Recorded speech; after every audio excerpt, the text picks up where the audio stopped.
ሰላም አለይኩም ወንድማችን። ወአለይኩም ሰላም ወራህመቱላሂ ወበረካቱ። ዛሬ እንግዲህ ህዝቡ ተደስቶ መስጊድ ውስጥ ነው ያለነውና የውሃ እጥረት የነበረበት ቦታ ላይ ውሃውን አላህ አግዟችሁ ሰርታችሁ ለህዝቡ እያስረከባችሁ ነው ያላችሁትና ይሄንን ነገር ለማድረግ ምን አይል ፈተናዎችና ምን አይል ቻሌንጆች ነበሩት? ያው ወላሂ እንግዲህ ያው ለመግለጽ ፈተናው ትንሽ ያስቸግራል። ግን ምን አለ መሰለህ ያው መስጊድ ነው ከዚህ በፊት መድረሳ ቆፍረናል እዚህ የነሱ መድረሳ እና የሆነ ሰው ገብቶ ጀምሮት 4 ወር ሆኖታል እስካሁን አልጨረሰልንም እና ውሃ ተቸግረናል ብለው ኡስታዝ ሲደውሉልኝ ያው መስጊድ ነው እናውቀዋለን ማመንታት አልቻልንም። ስለዚህ ምንድነው በቃ ለመካከር መሐመድ ጋር ለመካከርና ያለው ነገር ላሳውቃቸው አልኳቸው። መሐመድ እንደወልኩለት አወራን ከዛ ማሽናችንን ጭነን ዳይሬክት ነው የመጣነው።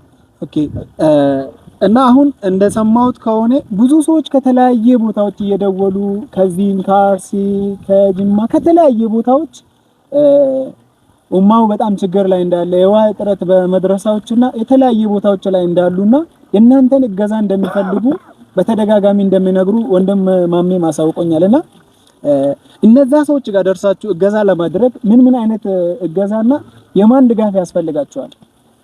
ያው እንዳልኩ አሁንኛ ማሽኖችንም እየሰራን እንሸጣለን። እኛም ቁፋሮ ላይ ተሰማርተን እንገኛለን። ምንድነው ምን የምናደርገው ማሽኖችን ሲገዙን ስልጠና እንሰጣቸዋለን።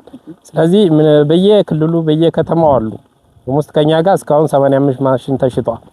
እነዚህ ማሽኖች በየክልሉ ነው ያሉት። ስለዚህ እነሱ የተቻላቸውን ያህል ምንድነው ለነዛ መስጊዶች እንዲደርሱ እናደርጋለን። ከተቻሉ የራሳቸው ችለው ካልሆነ ደግሞ እዛ አካባቢ ያለ አህለ ኸይር እንዲያሰራ ያለውን ጫናን እኛ እናረግባቸዋለን። እነሱም ፍቃደኛ ናቸው ከኛ የሚገዙ ማሽኖች።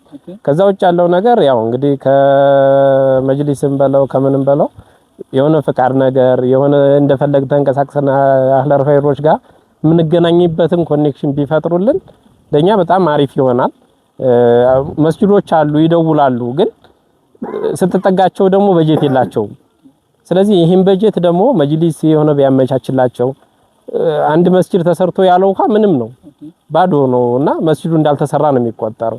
ስለዚህ ያን ለዛ ውሃ መስጊዱን ለማስፈሰራት የተበጀተው በጀት ለውሃ የሚሆን ደግሞ ትንሽ ነገር ህዝቡ እንኳን ተጠናክሮ ቢጨመርበት ህዝቡ ለማዋጣት ፍቃደኛ ነው፣ ግን የሚያጠናክራቸው ሰው ነው ያጣው። ኮሙኒኬት በቃ እነሱን ነገር ሰብስቦ አነጋግሮ ያን ነገር መሰብሰብ የሚቻልበትን መንገድ ፈጥሮልን እኛ ደግሞ ያንን ሄደን ብንሰራ ፍቃደኞች ነን። ስለዚህ ሰዎችንም ለማስረዳ ቀላል ነው የሚሆነው። እንግዲህ የምትመለከቱት ቤተሰቦቻችን እናንተ ባላችሁበት ሆናችሁ ፍላጎታችሁን ለማሟላት ከጎናችን ሁኑ።